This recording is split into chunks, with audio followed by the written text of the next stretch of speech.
Igreja Cristo é Vida, a sua cidade refúgio. Amém, irmãos? Vamos ao Santo Livro, a Bíblia.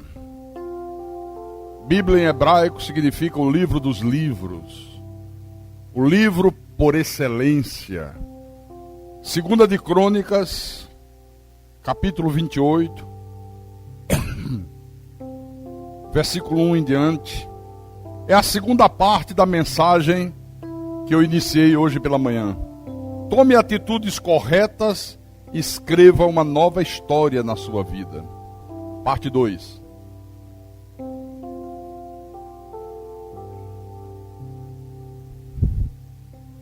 Acharam?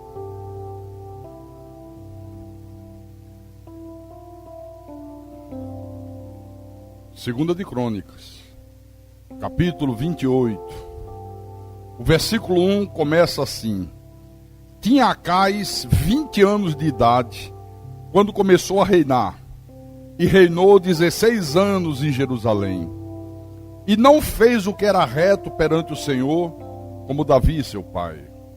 Andou nos caminhos dos reis de Israel, e até fez imagens fundidas a Balaíns. Também queimou incenso no vale do filho de Inom, e queimou a seus próprios filhos, segundo as abominações dos gentios que o Senhor lançara de diante dos filhos de Israel. Também sacrificou e queimou incenso nos altos e nos outeiros, como também debaixo de toda árvore frondosa. Pelo que o Senhor, seu Deus, o entregou nas mãos do rei dos Sírios, os quais o derrotaram e levaram dele em cativeiro uma grande multidão de presos, que trouxeram a Damasco. Também foi entregue nas mãos do rei de Israel, o qual lhe infligiu grande derrota. Esse rei Acais, tudo que não presta esse homem fez.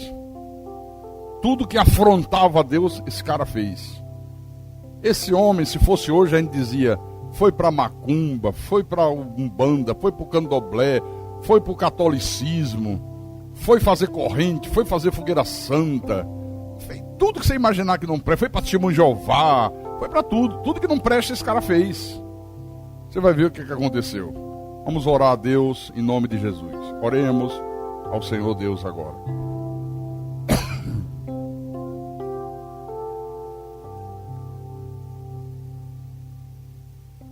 Senhor Jesus Cristo, agora é aquele momento sublime, quando a tua igreja ouve a tua voz, aquela voz que os teus eleitos conseguem discernir, mesmo que ela esteja no meio das muitas vozes que há neste mundo. Quem é eleito não se confunde, ele discerne, ele identifica quando é Deus que de fato e de verdade está falando. E nós queremos ouvir a tua voz nessa noite. Queremos que o Senhor fale à tua igreja, ao teu povo, às ovelhas do teu rebanho. Fala através de mim, o teu pastor, o teu servo. Aqui está o teu povo, Senhor, que numa atitude de temor reverencial considera o domingo digno de honra e o honra. Os que obedecem o teu mandamento, aqueles que fazem o que é reto diante dos teus olhos, aqueles que sentem prazer em estar no teu santuário, aqueles que têm um amor profundo pelo Senhor. Fala a esse povo, fala a essas ovelhas, a esses pequeninos, e que a tua palavra, Senhor, seja um bálsamo para nossas almas, seja um bálsamo para nossas vidas. Eu te peço em nome de Jesus, em nome do Senhor, e que todos que creem digam amém, amém e amém. Então você percebeu pelo texto que esse rei Acais aqui só fez coisa errada. O cara praticou idolatria, praticou feitiçaria, se envolveu com as coisas do paganismo, com as coisas do misticismo. E aí Deus, vendo essa atitude infame de Acais, vendo essa atitude de desobediência profunda de Acais, para punir o seu reino, Deus permitia que as nações ímpias viessem e prevalecessem sobre o seu reinado. Era para ser o contrário. Era para as nações ímpias virem e ele prevalecer sobre as nações ímpias. Mas quando nós fazemos aquilo que é errado aos olhos de Deus, quando nós não levamos a sério, Deus permite até que os ímpios prevaleçam sobre a nossa vida. Foi o que Deus permitiu a esse homem aqui. As nações inimigas vinham e promoviam morte, promoviam desgraça, promoviam toda sorte de violência, estupro, tomava todos os mantimentos, deixava o reinado desse homem numa verdadeira desgraça. Tudo que era coisa ruim acontecia no reinado de Acais. Tudo que não prestava. E é o que acontece na vida de quem não leva a Deus a sério.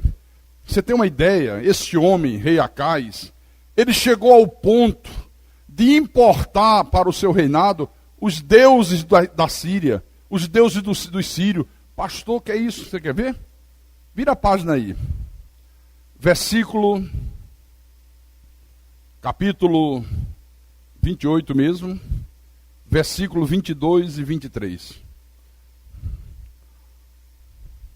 Está lá tudo dando errado, está lá as nações ímpias prevalecendo, o reinado dele destruído, muita dor, muita miséria, muita desgraça, muita fome, muito insucesso. Aí diz aqui no versículo 22 e 23. No tempo da sua angústia, cometeu ainda maiores transgressões contra o Senhor. Ele mesmo, o rei Acais. Quer dizer, o cara não era mole, não. Nem o tempo de angústia freou esse homem. Porque normalmente você erra, aí quando você vê que está no aperto, quando você vê que está na disciplina de Deus, você acorda, você cai em si, você quer se consertar. Ele não. Cometeu ainda maiores transgressões, pois ofereceu sacrifícios aos deuses de Damasco que o feriram, e disse: visto que os deuses do rei da Síria os ajudam, eu lhes oferecerei sacrifícios para que me ajudem a mim. Porém, eles foram a sua ruína e a de todo Israel. Sabe o que esse homem fez? Ele disse: sabe de uma coisa?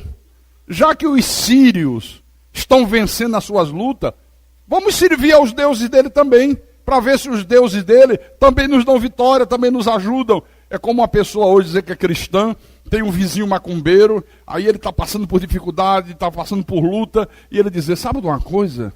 Meu vizinho compra carro, meu vizinho está prosperando, deixa eu também fazer uma oferenda aos guias, para ver se os guias também me ajudam. Foi isso que esse cara aqui fez, ó. Só que o texto diz que isso foi a causa da sua ruína e de todo Israel. Aí a ruína acabou de vez com ele. Só que chegou o dia que Acais morre. E esse homem, além de fazer todas essas coisas abomináveis, além de introduzir em Israel tudo que era abominável aos olhos de Deus, ele era um homem mau, era um homem perverso, era um rei ditador. O cara era tão ruim, o cara era tão mau, era tão perverso, que o povo não aceitou enterrar Acais junto com os reis de Israel. Havia um cemitério só para os reis que eram reverenciados pelo povo. Quando ele morre, o povo diz: não, senhor, enterra ele fora da cidade, enterra ele no monturo de lixo, mas no cemitério dos reis ele não é digno. Não permitiram que ele recebesse essa honraria.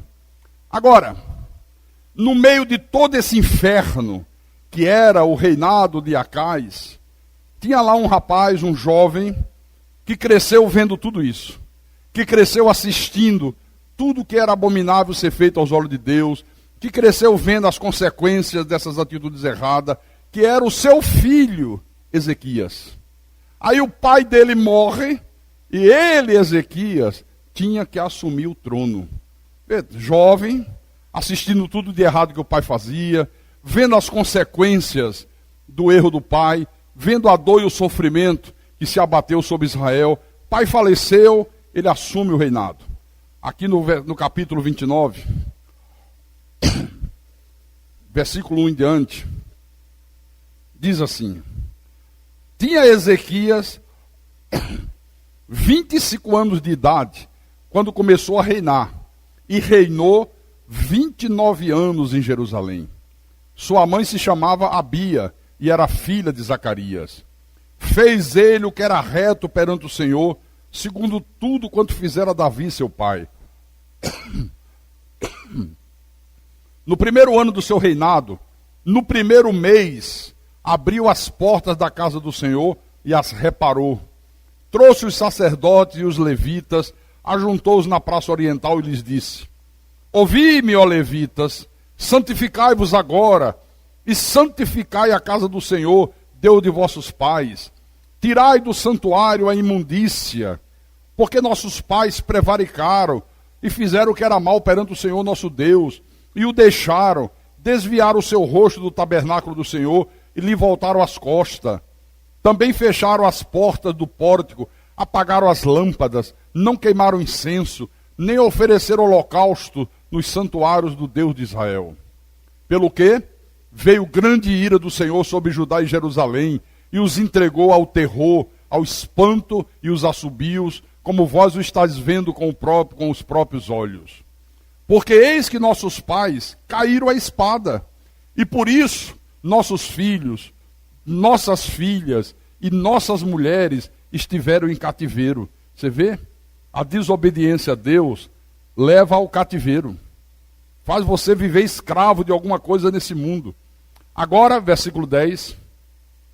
Estou resolvido a fazer aliança com o Senhor, Deus de Israel, para que se desvie de nós o ardor da sua ira.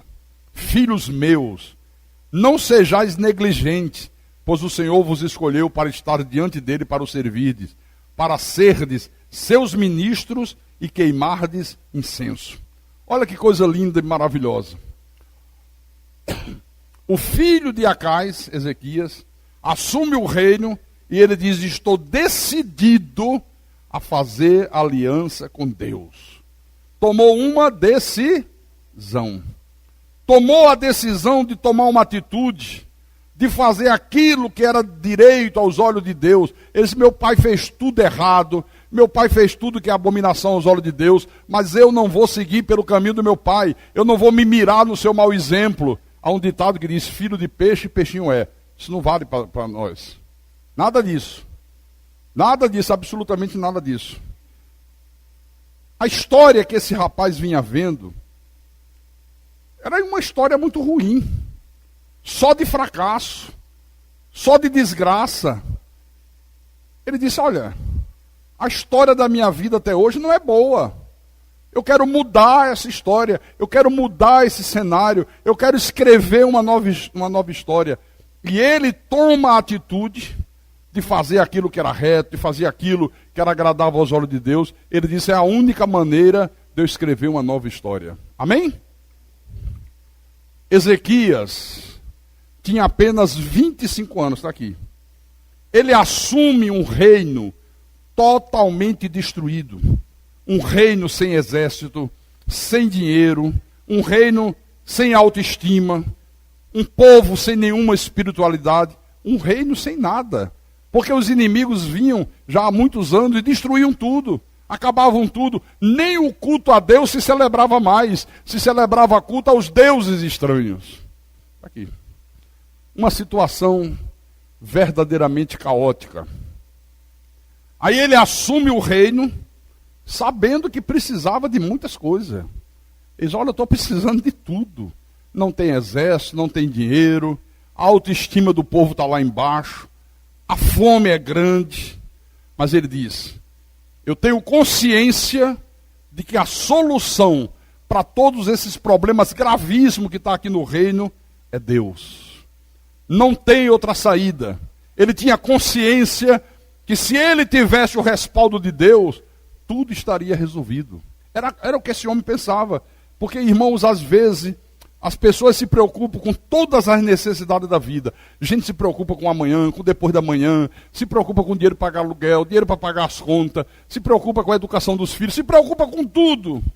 Mas se esquece de uma coisa: Deus é a fonte de todas as coisas. Se a pessoa tem o respaldo de Deus, Deus vai prover tudo. Deus vai resolver tudo.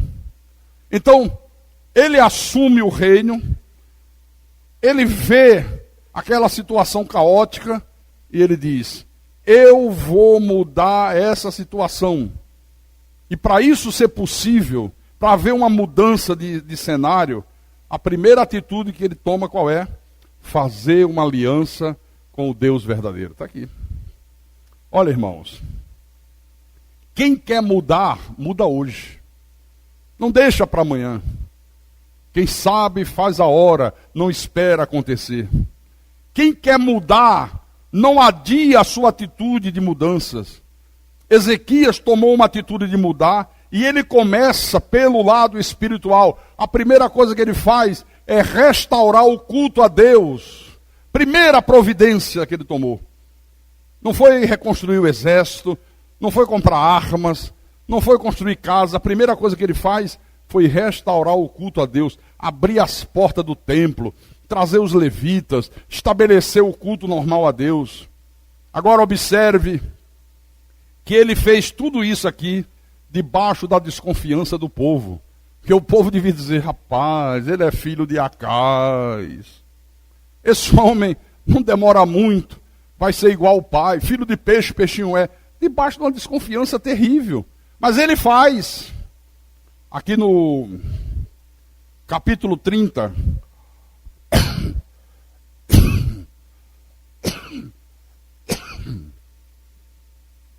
versículo 1. Olha o que é que diz. Depois disto, Ezequias enviou mensageiros por todo Israel e Judá.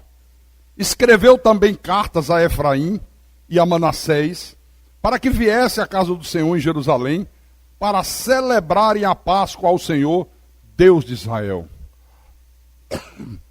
Versículo 7. Ele diz: não sejais como vossos pais e como vossos irmãos, que prevaricaram contra o Senhor, Deus de seus pais, pelo que os entregou à desolação, como estás vendo. O que é prevaricar? Vocês sabem o que é prevaricar? Faltar com o dever. Não sejam como os pais de vocês, que faltaram com o dever ao Senhor, e o Senhor os entregou à destruição. Aqui. Os nossos queridos irmãos que estão faltando esse culto, eles estão prevaricando. Faltando com o dever. Toda pessoa que prevarica contra Deus, olha, sofre as consequências, viu? Então, ele continua no versículo 8: não endureçais agora a vossa cerviz, como vossos pais. Confiai-vos ao Senhor, e vinde ao seu santuário, que ele santificou para sempre, e servi ao Senhor vosso Deus, para que o ardor da sua ira se desvie de vós. Porque, se vós vos converterdes ao Senhor, vossos irmãos e vossos filhos acharão misericórdia perante os que os levaram cativo e tornarão esta terra. Porque o Senhor vosso Deus é misericordioso e compassivo, e não desviará de vós o rosto, se vos converterdes a Ele. Primeira coisa, ele diz, vamos celebrar a Páscoa. Qual era a importância de celebrar a Páscoa? A Páscoa era celebrada entre os hebreus nessa época aqui, para relembrar aquilo que Deus tinha feito no passado. Libertou o povo de Israel, depois de 400 anos de escravidão do Egito. Então celebrar a Páscoa, lembrar de como Deus se manifestou de uma forma extraordinária, libertou o povo do cativeiro, isso despertava no povo uma fé, uma confiança de que Deus faria de novo, isso ia levantar a autoestima de todas as pessoas. Olha como esse homem foi sábio, extremamente sábio. Proclama o povo, não façam como os pais de vocês fizeram, eles prevaricaram, eles faltaram com o dever, eles não levaram a sério, e por isso o povo foi levado cativo para o estrangeiro. Mas se vocês se converterem a Deus, se vocês se voltarem para Deus, se vocês tomarem atitude diferente tal do pai de vocês, Deus trará de volta os seus filhos, suas filhas do cativeiro para esta terra. Amém? No versículo 25 em diante, alegraram-se toda a congregação de Judá, os sacerdotes, os levitas e toda a congregação de todos que vieram de Israel, como também os estrangeiros que vieram da terra de Israel e os que habitavam em Judá. Houve grande alegria em Jerusalém, porque desde os dias de Salomão, filho de Davi, rei de Israel, não houve coisa semelhante em Jerusalém. Então, os sacerdotes e os levitas se levantaram para abençoar o povo, a sua voz foi ouvida, a sua oração chegou até a santa habitação de Deus, até aos céus. Agora já começa a mudar o panorama. Agora o texto diz, já há alegria, o povo já está alegre, já está com autoestima, as orações já começam a ser ouvidas por Deus, o clima muda completamente. Amém? Muda tudo. Por quê? Porque Deus agora era favorável ao povo. Deus estava vendo a intenção do povo de tomar uma atitude correta, de tomar uma atitude de mudar, de sair do erro para o acerto. No capítulo 31, de 2 de Crônicas mesmo, versículo 1, acabando tudo isto, todos os israelitas que se achavam ali saíram às cidades de Judá, quebraram as estátuas, cortaram os postes ídolos e derribaram os altos e altares por todo Judá e Benjamim, como também em Efraim e Manassés, até que tudo destruíram. Então tornaram todos os filhos de Israel, cada um para a sua possessão, para as cidades dele. Olha que coisa espetacular. O povo toma a atitude de destruir tudo que era abominável aos olhos de Deus. Eu pergunto, meu irmão, o que há de abominável na tua vida, abominável a Deus, que você precisa jogar fora? O que há de abominável a Deus na tua vida que você precisa jogar fora? Um vício? Uma preguiça? Uma amizade perniciosa com uma pessoa que não tem nada a ver com Deus, uma pessoa que não quer saber de Deus, uma pessoa que não leva Deus a sério, talvez uma mágoa que está no teu coração, quem sabe um falso culto que você frequenta, você que me ouve pela rádio, você que me ouve pela televisão, você que está ouvindo essa mensagem gravada num CD, quem sabe o que Deus espera de você é uma atitude de jogar fora o falso culto que você está cultuando, que você está prestando a Deus. Só que agora, Ezequias precisava conclamar o povo a ofertar. Ele disse, olha, para a gente reconstruir tudo que está destruído, é preciso que o povo ajude. Mas o problema, sabe qual era? É que o povo ainda estava na miséria. O povo ainda estava na pior. O povo ainda estava por baixo, financeiramente falando. Mas mesmo estando na pior, mesmo estando por baixo, ele tinha que levantar uma oferta, ele tinha que exortar o povo à fidelidade a Deus, ele tinha que exortar as pessoas a assumirem um compromisso. E ele o faz. Aqui no versículo 4, olha o que diz. Além disso, ordenou ao povo, moradores de Jerusalém, que contribuísse com sua parte devida aos sacerdotes e aos levitas, para que pudessem dedicar-se à lei do Senhor. Logo que se divulgou esta ordem, os filhos de Israel trouxeram em abundância as primícias do cereal, do vinho, do azeite, do mel e de todo o produto do campo, também os dízimos de tudo trouxeram em abundância. Olha que coisa. Ouviram a voz de Deus através de Ezequias. Eles não disseram assim, poxa Ezequias, espera lá, nem saímos ainda da situação que estamos.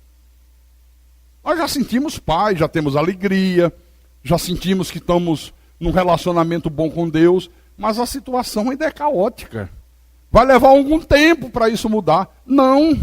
Na hora que ouviram o rei Ezequias pedir que assumisse um compromisso, que fossem fiéis, que trouxesse oferta, olha, trouxeram em abundância o melhor do cereal, o melhor do vinho, o melhor do azeite, do mel e de todo o produto do campo.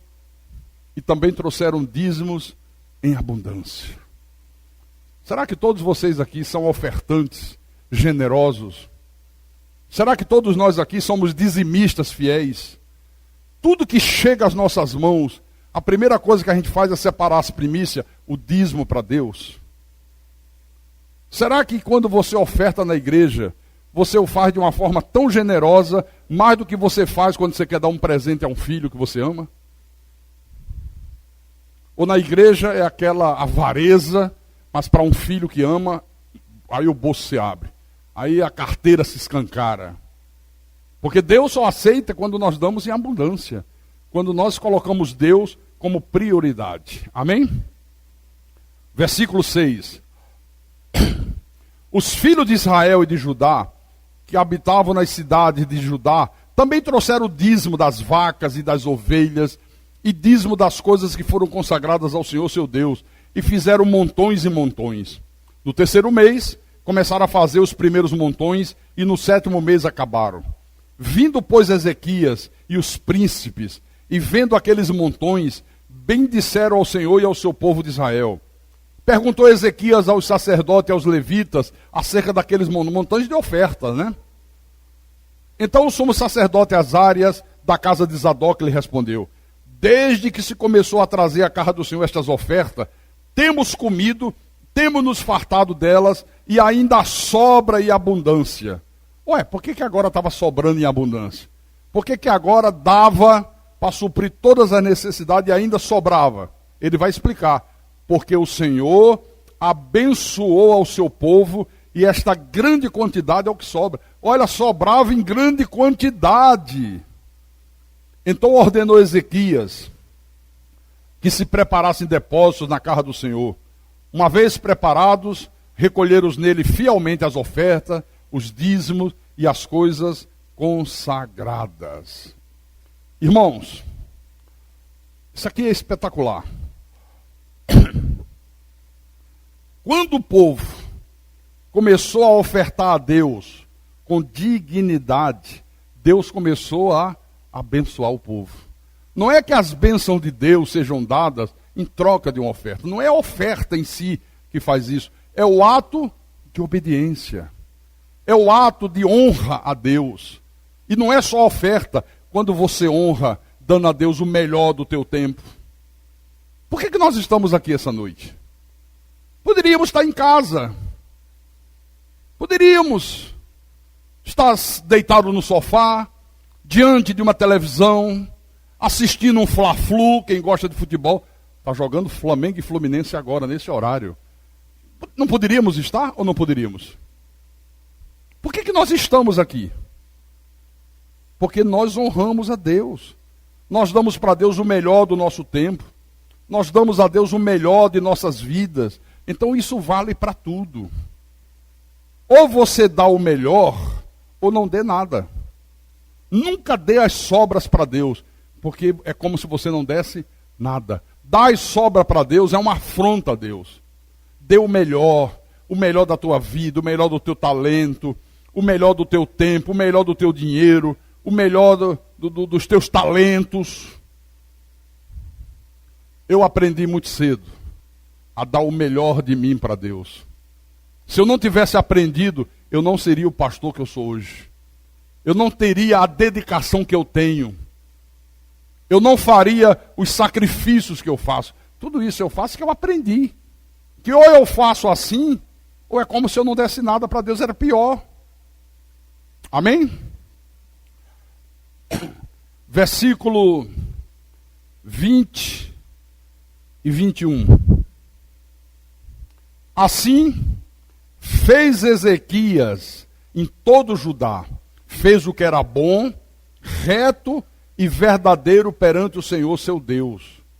Em toda a obra que começou no serviço da casa de Deus, na lei e nos mandamentos, para buscar a seu Deus de todo o coração, o fez e prosperou. Quando você faz aquilo que é reto aos olhos de Deus, quando você coloca Deus como prioridade, quando você busca o Senhor de todo o teu coração, olha, Deus faz você prosperar. E por favor, quando eu digo prosperar, não é essa neura de comprar carro, casa, mansão. Não, prosperar é você se tornar uma pessoa bem-sucedida, feliz. Porque quando se fala em prosperar, o sistema religioso está tão corrompido que só pensa em grana. Tem muita gente nesse mundo, do nosso país, que não sabe mais onde guardar dinheiro e não é próspero. Não tem paz, não tem família, os filhos só dão desgosto, o cara não se satisfaz mais com a mulher que tem, vai procurar outra na rua, cheio de grana. Vocês lembram o exemplo daquele jogador de futebol famoso, o Ronaldinho? Aquele homem não sabe mais onde guardar dinheiro. O fenômeno, né? É um fenômeno mesmo, viu? Nunca vi um apelido tão bem colocado, é um fenômeno. Quantas vezes esse cara já casou? Aí por último agora, ele disse, eu tenho tanto dinheiro, eu tenho tantos imóveis, eu tenho iate, eu tenho avião, eu tenho fazenda, eu tenho tudo, eu tenho uma mulher maravilhosa.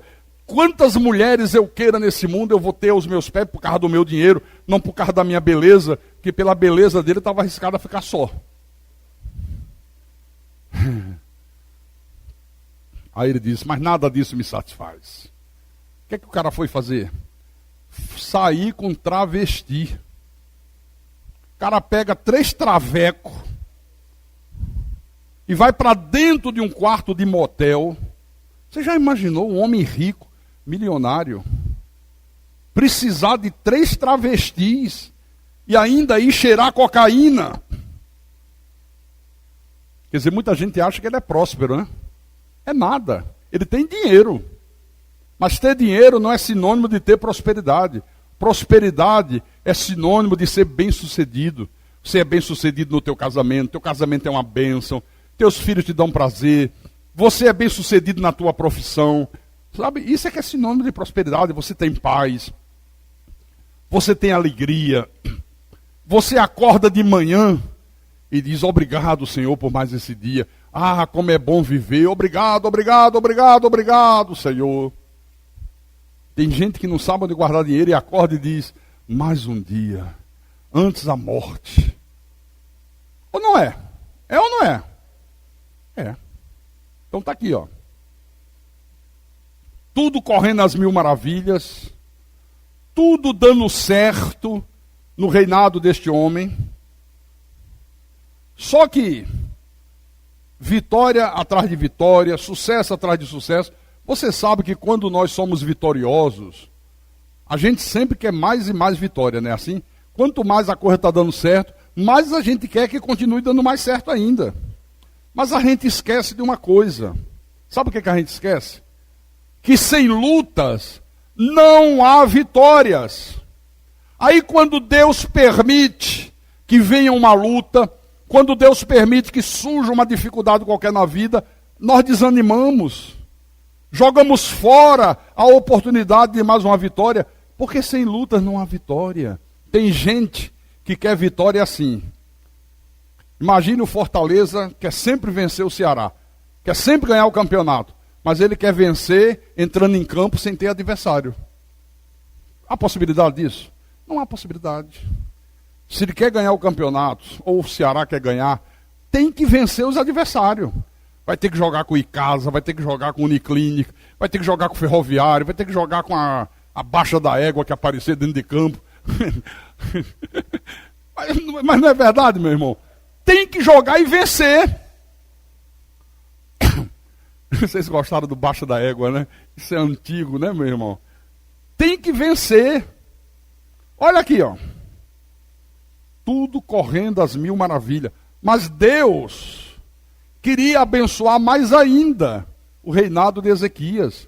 Um homem bom, um homem temente a Deus, um homem que restaurou o culto em Israel, um homem que acabou com a idolatria, acabou com a feitiçaria, acabou com o paganismo, acabou com o falso culto. Deus queria abençoá-lo mais ainda. Quantas vezes Deus quer nos abençoar e a gente não entende o método de Deus? Parece uma dificuldade, a gente murmura. Eu não estou entendendo. Estava indo tudo tão bem. Por que de repente agora surge essa barreira? Porque Deus quer te abençoar mais ainda, querido. Como é que você quer vitória sem lutas? Não existe. Olha o que acontece aqui. capítulo 32, versículo 1 em diante.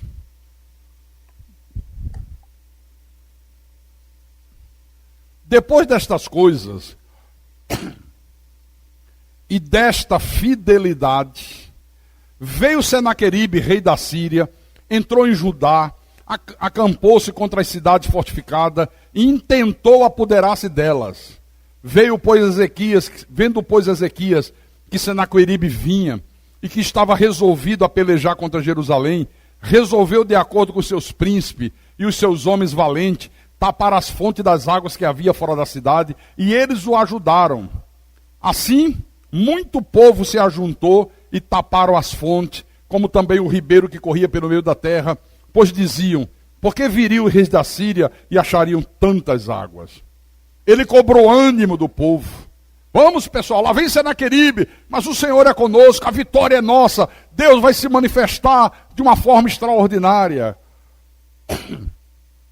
Restaurou todo o muro quebrado, e sobre ele ergueu torres, levantou também o outro muro por fora, fortificou a Milo, na cidade de Davi, e fez armas e escudos em abundância. Não ficou chorando, não. Não ficou se maldizendo. Não ficou, puxa, só fiz o que é reto diante de Deus. E agora vem Senaqueribe com um exército poderosíssimo. Ele vem destruindo todas as cidades. Vai nos destruir também. Não! Vamos agir. Vamos nos preparar para a peleja. O Senhor é conosco. Vamos, faz escudo, faz espada. Vamos preparar que nós vamos lutar. Vamos em busca da vitória. Aleluia. Amém? Versículo 6. Pôs oficiais de guerra sobre o povo, reuniu-os na praça da porta da cidade e lhes falou ao coração, dizendo: sede fortes e corajosos, não temais, nem vos assusteis por causa do rei da Síria, nem por causa de toda a multidão que está com ele, porque há um conosco maior do que está com ele. Aleluia. Não se assuste, não temam, não baixe a cabeça. Ele tem um exército poderosíssimo, uma multidão incontável de soldados. Mas há um conosco que é maior do que toda essa multidão que está com ele, que é o Deus Criador dos céus e da terra. Com ele, com Senaqueribe, está o braço de carne, a força humana, né? Mas conosco o Senhor nosso Deus, para nos ajudar e para guerrear nossas guerras. O povo cobrou ânimo com as palavras de Ezequias, rei de Judá. Depois disto, enquanto Senaqueribe, rei da Síria, com todo o seu exército, sitiava Laquis, enviou os seus servos a Ezequias, rei de Judá, que estava em Jerusalém, dizendo: assim disse Senaqueribe, rei da Síria: em que confiais vós para vos deixar de sitiar em Jerusalém? Olha, o tal de Senaqueribe era abusado. Mandou mensageiros para amedrontar o povo. Em que vocês confiam para querer lutar contra a gente? Estão confiando em quê? Acaso não vos incita Ezequias para morreres a fome e a sede, dizendo: o Senhor nosso Deus nos livrará das mãos do rei da Síria? Vocês estão indo na conversa de Ezequias? Vocês estão acreditando que é possível vencer esse exército poderosíssimo? Não dê ouvido a Ezequias. Olha, vocês vão ficar sitiados dentro da cidade, não vai entrar comida, não vai entrar água, vocês vão morrer de fome e de sede. Não é Ezequias o mesmo que tirou os seus altos, os seus altares, e falou a Judá e a Jerusalém, dizendo: diante de apenas um altar vos prostrarei, e sobre ele queimareis incenso? Não é ele que fez isso? Não é ele que repudiou todos os outros deuses? Não sabeis vós o que eu e meus pais fizemos a todos os povos da terra? Vocês não têm notícia do que a gente fez a todos os povos? Não teve um povo que resistisse, não teve uma cidade que nós não destruíssemos. Acaso puderam de qualquer maneira os deuses das nações daquelas terras livrar o seu país das minhas mãos? Qual é, de todos os deuses daquelas nações que meu pai destruíram, que pôde livrar o seu povo das minhas mãos, para que o vosso Deus vos possa livrar das minhas mãos? Vocês estão ficando loucos. Olha, todas as nações que nós destruímos tinham lá seus deuses. Por acaso algum deus deles conseguiu nos livrar eles das nossas mãos? Não livraram. Destruímos todo mundo escravizado. E vocês estão achando que o Deus de vocês vai ser diferente? Vocês estão acreditando que esse Deus que Ezequias prega é diferente dos deuses das outras nações? Agora, pois, versículo 15, não vos engane Ezequias, nem vos incite assim, nem lhes deis crédito, porque nenhum Deus de nação alguma, nem de reino algum, pôde livrar o seu povo das minhas mãos, nem das mãos de meus pais. Quanto menos vos poderá livrar o vosso Deus das minhas mãos. Os seus servos falaram ainda mais contra o Senhor Deus e contra Ezequias, seu servo. Senaqueribe escreveu também cartas para blasfemar do Senhor Deus de Israel e para falar contra ele, dizendo: assim como os deuses das nações de outras terras não livraram o seu povo das minhas mãos, assim também o Deus de Ezequias não livrará o seu povo das minhas mãos. Clamaram os servos em alta voz em judaico contra o povo de Jerusalém que estava sobre o muro, para os atemorizar e os perturbar, para tomarem a cidade. Falaram do Deus de Jerusalém, como dos deuses dos povos das terras, obra das mãos dos homens. Porém, o rei Ezequias e Isaías, o profeta, filho de Amós, oraram por causa disso e clamaram ao céu. Olha que coisa extraordinária. Veio esse tal de Senaqueribe, com um exército poderosíssimo, uma história de massacre de todas as nações, afronta todo mundo de Israel, zomba, escarnece, humilha o povo. Esse homem, Senaqueribe, sabia que Israel não tinha exército, ainda não tinha exército. Mas tinha uma coisa que esse cara aqui desconhecia. Ele não sabia que Israel tinha o Deus verdadeiro. Aleluia! Isso aqui ele não sabia. O que eu quero chamar a atenção aqui, olha, você tem que ter gente otimista ao teu lado. Se Ezequias tivesse um povo para baixo, pessimista, não, Ezequias, não vai dar certo. Você tá pensando bobagem, Ezequias. Olha só, nenhuma cidade resistiu, nenhum país resistiu. Como é que nós, que nem exército temos, vamos resistir? Olha, estava tudo perdido. Não existe nada pior do que você ter gente pessimista ao teu lado. Gente que tudo diz o contrário. Gente que diz, não vai dar, está difícil. Vamos lá, irmão, vamos lá. Vamos unir as nossas forças. O Senhor é conosco. Não, mas eu já fiz demais. Eu já não tenho mais nem energias. O senhor não está vendo que não vai dar. Queira sempre gente otimista ao teu lado. Gente que lute lado a lado com você. Gente que crê como você crê. Porque senão você está perdido. Olha, você sabe o que é que eu mais temo na vida? O que mais me dá temor, mais medo, é quando eu tenho gente pessimista do meu lado. Porque o pessimista, ele joga você para baixo. Você está lá num fervor de fé, ele pega um balde de água gelada com gelo e joga em cima.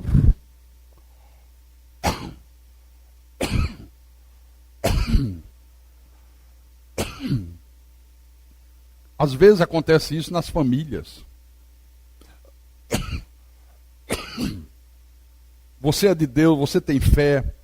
Você diz, eu vou fazer isso, vai dar certo. Eu tenho um sonho, eu tenho um projeto.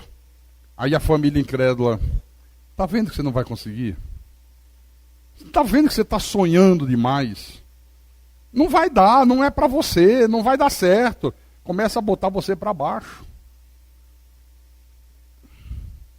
Irmãos, inimigos podem até te cercar, pode.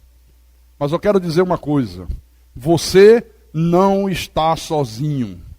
Você não está. Há um contigo que é maior do que todos os inimigos que se levantem contra você em nome de Jesus Cristo. Há um contigo que é maior.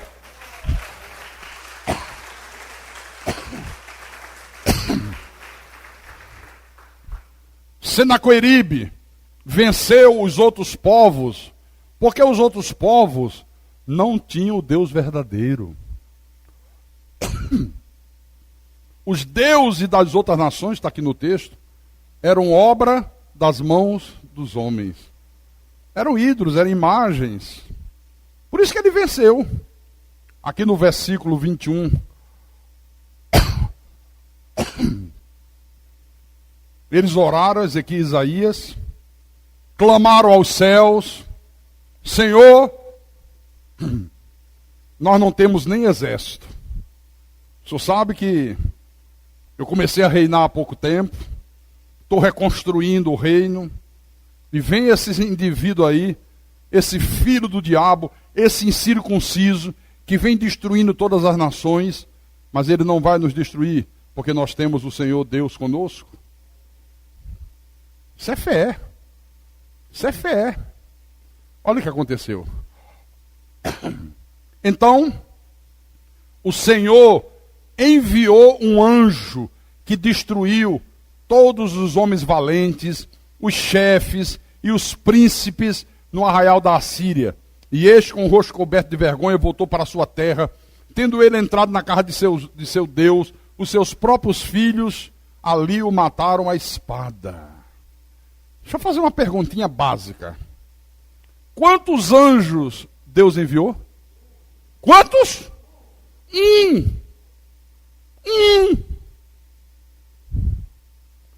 Um anjo de Deus apenas destruiu todo o exército da Síria, todo o exército de Senaqueribe. Senaqueribe disse: meu Deus do céu, quem é esse matador cruel? Olha, tem um cara lá no lado deles, que o cara, meu irmão, mata todo mundo. O cara deve ser um matador de aluguel, com a metralhadora na mão que não acaba nunca, de bala, e pegue bala, e pegue bala, e nós não temos nem metralhadora ainda, o cara já tem. Era um anjo de Deus. Anjo de Deus são seres valorosos em poder. Não é essa palhaçada que as igrejas apresentam. A igreja católica infundiu na cabeça das pessoas que anjo de Deus é como se fosse um bebezinho. Pinta a imagem de um anjo, um garotinho de 1 ano, 2 anos, gordinho, rechonchundinho, sabe, as maçãs da face gordinha, dá vontade de você apertar o anjinho, as coxinhas grossas, tal, e um trejeito de gay. Você pensa que anjo é isso? Não. Olha, Deus disse: manda só um. Manda só um, vem cá. Anjo matador. Pois não, senhor. Vai lá e acaba com esse exército aí. Acaba com a folia desse sujeito aí. Um anjo só, meu irmão. Um só anjo. Amém? Versículo 22. Você prestou atenção? O tal de Senaqueribe voltou correndo para casa. Quando entrou no templo para adorar o Deus falso dele, os próprios filhos o mataram à espada, para tomar o reino. Deus disse: vai lá, mata teu pai, mata o pai de vocês. Vocês são tudo cobra mesmo? É cobra comendo cobra? Vai lá e pica o velho, toma o reino dele. Os próprios filhos o mataram à espada. Assim, versículo 22, livrou o Senhor a Ezequias e os moradores de Jerusalém das mãos de Senaqueribe, rei da Síria, e das mãos de todos os inimigos, e lhes deu paz por todos os lados.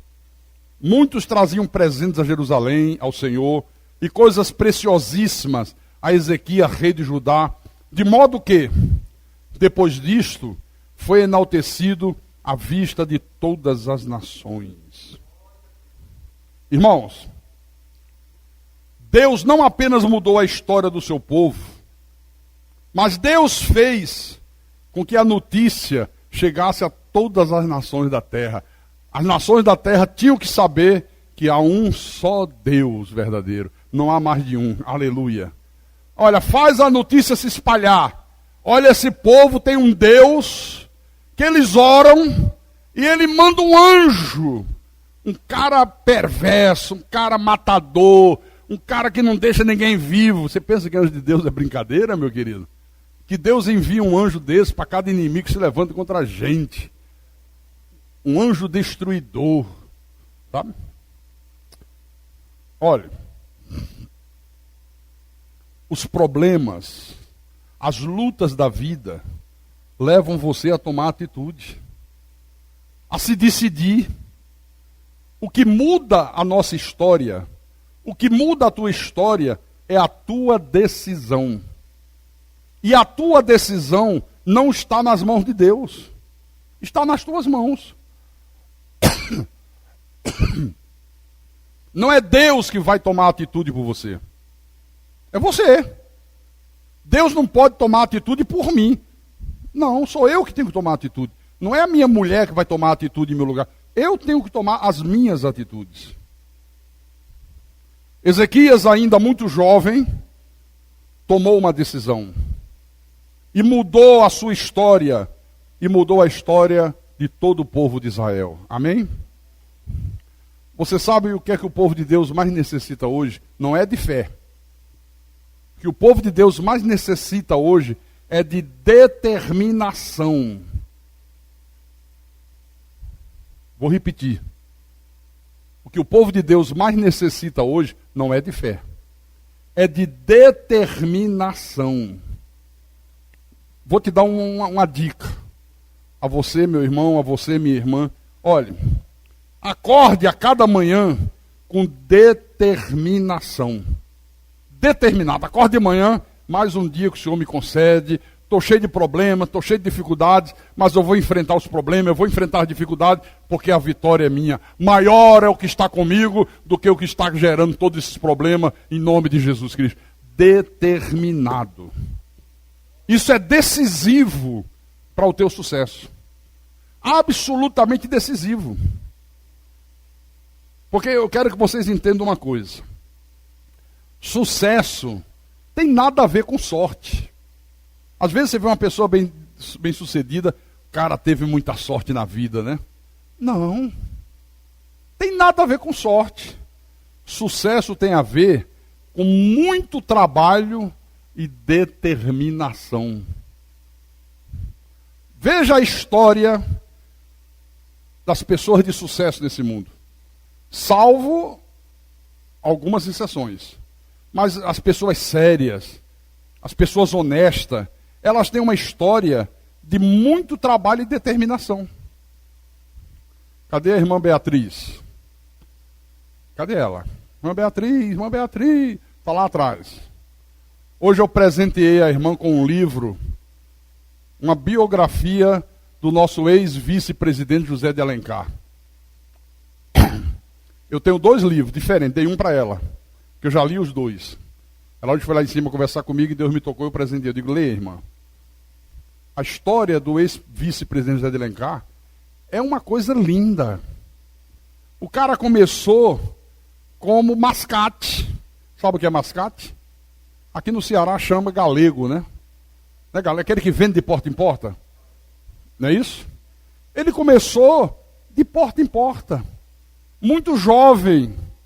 Saiu de casa e disse, eu vou à luta. Foi para uma cidade, morava numa pensãozinha vagabunda.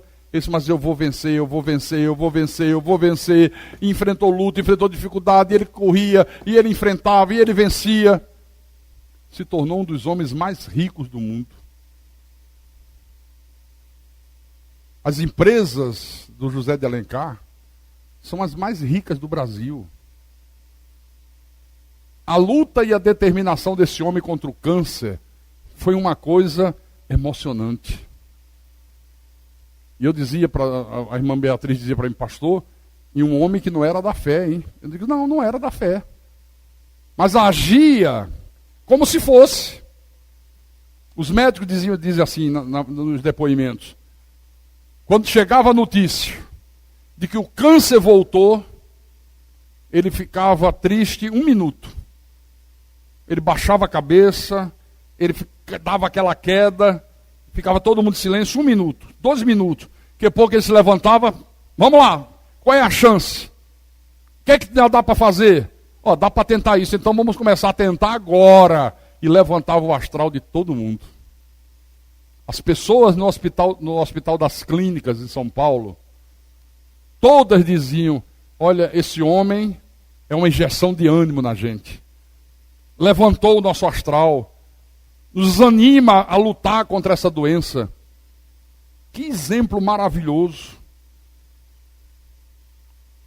Então, sucesso tem nada a ver com sorte. Tem a ver com muito trabalho e determinação. Então, tenha determinação para se afastar de uma amizade que não te faz bem. Tenha determinação para deixar aquele emprego que te paga mal, que não te valoriza, que não te reconhece. Parta para outro melhor. Não é fazer a coisa irresponsavelmente. Vou pedir demissão logo amanhã, acabou. Não, não é assim. É com sabedoria, com inteligência. Não, já vi que isso aqui não vai trazer bom futuro para mim. Não reconhece o meu trabalho, não reconhece o meu valor, me pagam mal, não me dão chance. Vou começar a procurar emprego. Vou distribuir currículo. Vou fazer entrevista. Vou partir para outra. Tem gente que não tem essa determinação. Morre naquele emprego. Morre ganhando salário mínimo. Então você tem que ter determinação para fazer a coisa certa. E não apenas fazer a coisa certa, mas fazer a coisa certa da melhor maneira possível. Da melhor maneira possível. Amém? Eu estou aqui pregando para vocês. Eu estou fazendo a coisa certa? Estou ou não estou? Estou. Mas eu estou fazendo da melhor maneira possível. Eu não peguei uma pregação antiga, dei uma maquiadazinha, não. Joguei. Não. Eu gasto horas e horas e horas, dias e dias e dias, até Deus me dar algo consistente. Não basta fazer a coisa certa. Tem que fazer a coisa certa da melhor maneira possível. Se você agir assim, irmãos, a vitória será tua. Deus vai enviar um anjo para derrotar todos os teus inimigos. Diga glória a Deus. Olha, eu não sei qual é o problema que você está enfrentando nos dias de hoje, mas pense aí no seu problema e diga para o seu problema, Deus vai enviar um anjo. Olhe para a sua doença e diga, Deus vai enviar um anjo. Olhe para as tuas dívidas e diga, Deus vai enviar um anjo.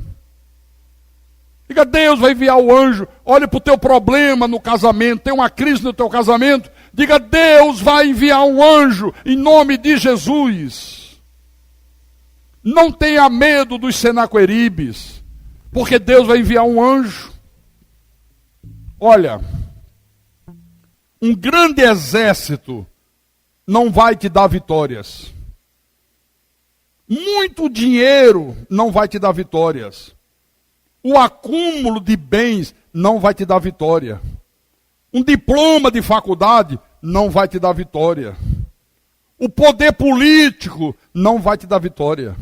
Só Jesus te dará vitória, meu irmão. Só Jesus te dará vitória e mais ninguém. Diga glória a Deus e glorifica ao Senhor com palma.